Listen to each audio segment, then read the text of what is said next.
It's a common sight along the roads in Maine. Used goods, still in good shape or not, that someone just wants gone.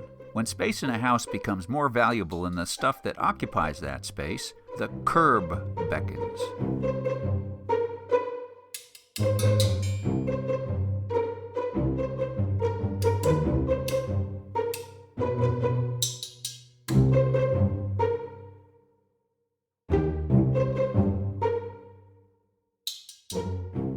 These days, there is a surge of used goods in Maine, if not elsewhere. Maine has the oldest population in the country, with approximately a quarter of its residents aged 65 or older. The state's median age is also the highest in the country at almost 45 years. That means a lot of houses that need to be emptied of their goods when the owner dies. Maine also has a vibrant tourist economy, with many houses being sold and converted to vacation rentals. Tourists don't like places with old, used stuff, so those things, too, go to the curb. And there's the decluttering trend. Many are finding that getting rid of things has become more satisfying than acquiring them. For charities and businesses that deal in used goods, it's a mixed blessing. On the supply side, it's a bonanza.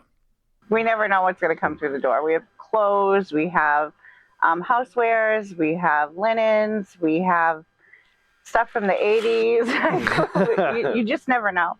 Furniture. A lot of furniture.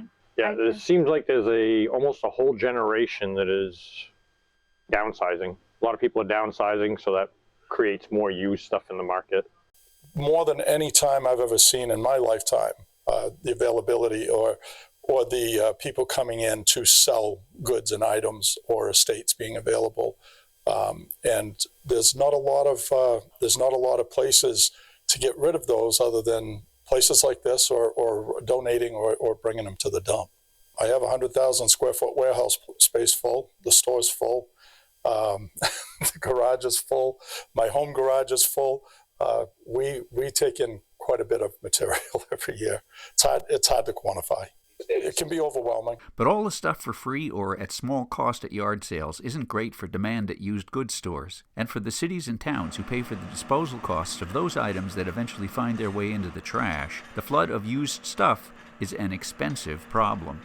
We estimate about 45% of our C&D is household waste, or construction debris, used furniture, that sort of thing. Kimberly Sparks is the town manager of Greenwood, Maine, and manages the transfer station, also known as the dump, for the towns of Greenwood and Woodstock. A lot of people have said that they used to have yard sales and don't anymore, just don't have the time to do a yard sale or a garage sale, and so it's just easier to, unfortunately, toss it. There are a couple of solutions to this. One of them is being tried at the Greenwood dump itself. It's a special small building that's been set aside for people to leave used goods that they no longer want, while anybody else is free to take home whatever they like. They call it the swap shop. My name is Lynn Cobb. I'm part of the Greenwood Conservation Commission, which spearheads the swap shop at the Greenwood and Woodstock transfer station. And today is the closing day for the season. We don't have the capability to run this through the winter. So we go late spring after mud season until we try to time it to just before snow flies to give people a place to share their unwanted stuff. So you can drop off stuff you don't want, come and free shop and pick up stuff that other people have left. So the table, the mirror, and the tempered glass pot, I want to save. 80% of the stuff that gets dropped off here would have been in that bulk dumpster outside if we didn't have this. So instead of being in a landfill somewhere, it's being reused at somebody's house. 80% of it we throw out, probably 20% comes in that's just not suitable for rehoming again. So they had it years ago, and COVID came along, and with the uncertainty of the COVID situation, they shut it down. And it took years for people to say, hey, we missed that, please bring that back. They brought it to the Conservation Commission's attention, and we said, yeah, yeah, we want to take that on as a project. So we have volunteers from both Greenwood and Woodstock that come in. You get assigned a week. Your week you come in, do the best you can, because it gets overwhelming in here. Sometimes you can't even walk through. There's so many donations. So we neaten up, try to get rid of anything that wasn't supposed to be here in the first place or just isn't suitable to rehome, and make it usable for the community. The second thing to do with unwanted stuff is to donate it. Many charities raise money through the sale of donated used goods. One of them is a shop called Pausabilities in Norway, Maine. The proceeds from Pausabilities support the local animal shelter, Responsible Pet Care. My name is Masha, and I am the manager for Pausabilities. And what Pausabilities is we sell merchandise used and sometimes new, vintage, sometimes antiques, and all the proceeds go to the animal shelter, Responsible Pet Care. We have wonderful people in the community that items they no longer need, or they're very, very good at bringing stuff in for us, usable and resellable stuff, a lot. You get out-of-state people, they come up and they're cleaning their camps and things out, and they bring it to us. And the hard thing is to get it out on the floor quick enough before more stuff comes in. We only open Thursdays and Fridays 10 to 4 and Saturdays on 10 to 2. It is nothing to have a parking lot full of vehicles, anywhere from 8 to 15 vehicles at a time. We are very, very busy.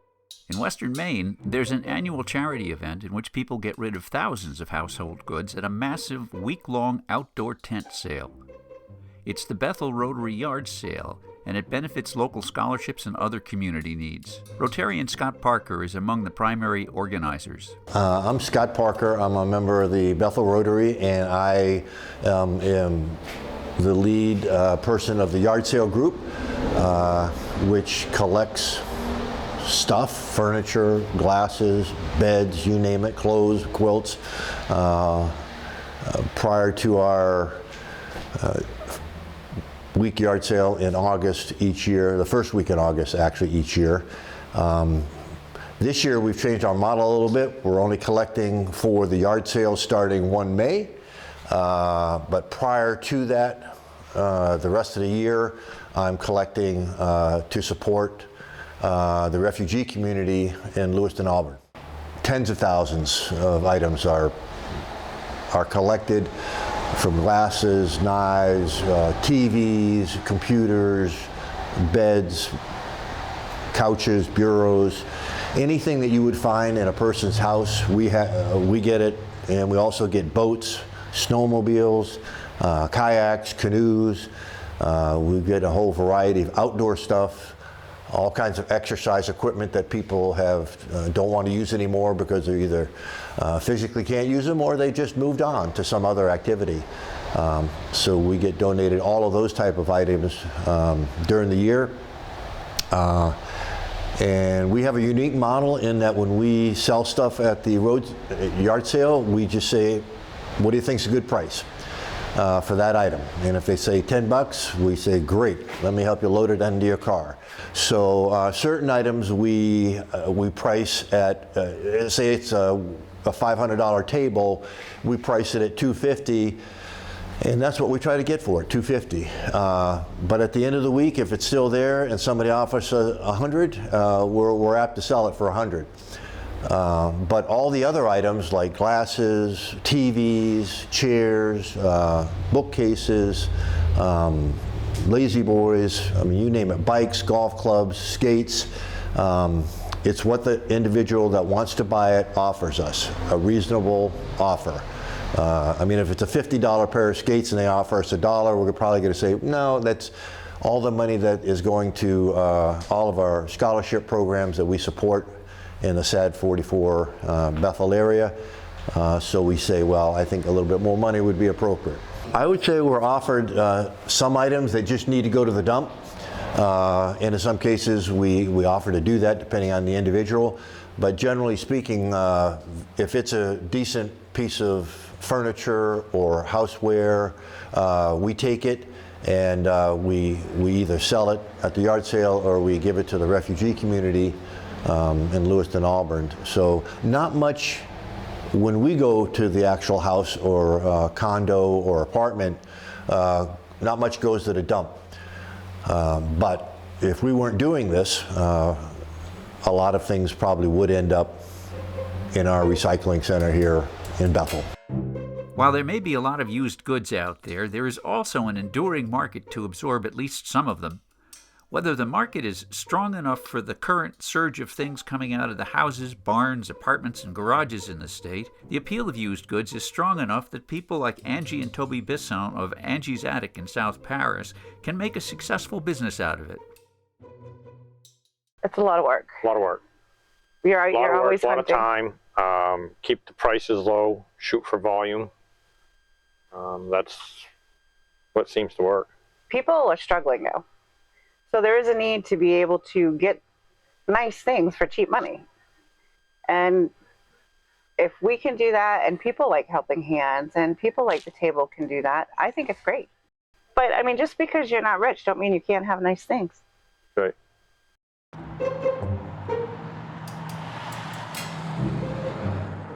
At the other end of the spectrum are stores that sell the more valuable antiques and collectibles rather than simple and practical household goods. Hall & Sons in Oxford, Maine is one of these, and at this level of the market, the surge of used goods has had a definite impact. With the internet being involved with Etsy and eBay and Amazon, people have a lot more outlets. They can sit at home and they can purchase things, and they can compare prices from their local dealer to somebody that's sitting in California that might have found an item for a lot cheaper and not know what it is. So they have a lot more availability of items, a lot more households coming in. And the third part of it is the generations after our generations that are not interested in a lot of these items. They're more interested in video games and computers and Pokemon cards. They're not interested in the quality antique items that are available that have been passed down from generation to generation of quality that could last a lifetime. They just as soon go to a knockdown store and purchase something and it lasts them 6 months and they go online and buy another. This way, a lot of the furniture that we have, really good quality furniture and at low prices, it's lowered the prices tremendously over the last few years, especially the last 10, I would say. Yes, it's really come down a lot. But a lot of furniture pieces will sit in the store for a year or 2 years without finding a new home. So there's a lot more furniture out there. If you go to an auction, it's unbelievable. You can see good quality dresses that used to sell for hundreds of dollars going for $5, $10, $15. It's unbelievable the prices, how they've dropped. It seems some of the higher quality antiques sit for a lot longer. There are still homes for them. There are still collectors and people that want those items. But it seems like the less expensive or the trinkety type stuff is easier to sell than the quality or high-end antiques. But there's been a lot of items that we know are worth a lot of money, but they've just sat around for a long time and end up going into auction and selling for a fraction of what we paid. Old comic books, old baseball cards, a lot of those type of collectibles, there's still a good market for them. A lot of times, it's decorative items, stuff that was useful in years past. I think of cameras. We sell a lot of old cameras, and it's not because people are using them. They're putting them on a shelf. But I really believe most of our customers that come in here, we hear it all the time. Oh, my grandparents had this. My father or mother had this on the wall. So a lot of the stuff that's selling is nostalgic. Antiques are probably more affordable now than they have been in the last 20 to 25 years because of availability and the internet. Younger collectors are fewer and further between. We don't have mothers giving hope chests to their daughters to, do the family china pattern like we did from years past, where they would go out on weekends and find pieces of china to put in the hope chest or pieces of silverware or those type things. Those type of collections are gone and probably will never come back. And that's a big part of lost business in the antique industry. again, the younger generation not collecting things that the older generation collected. It's a generational thing. I think that's got a lot to do with what's going on in the business.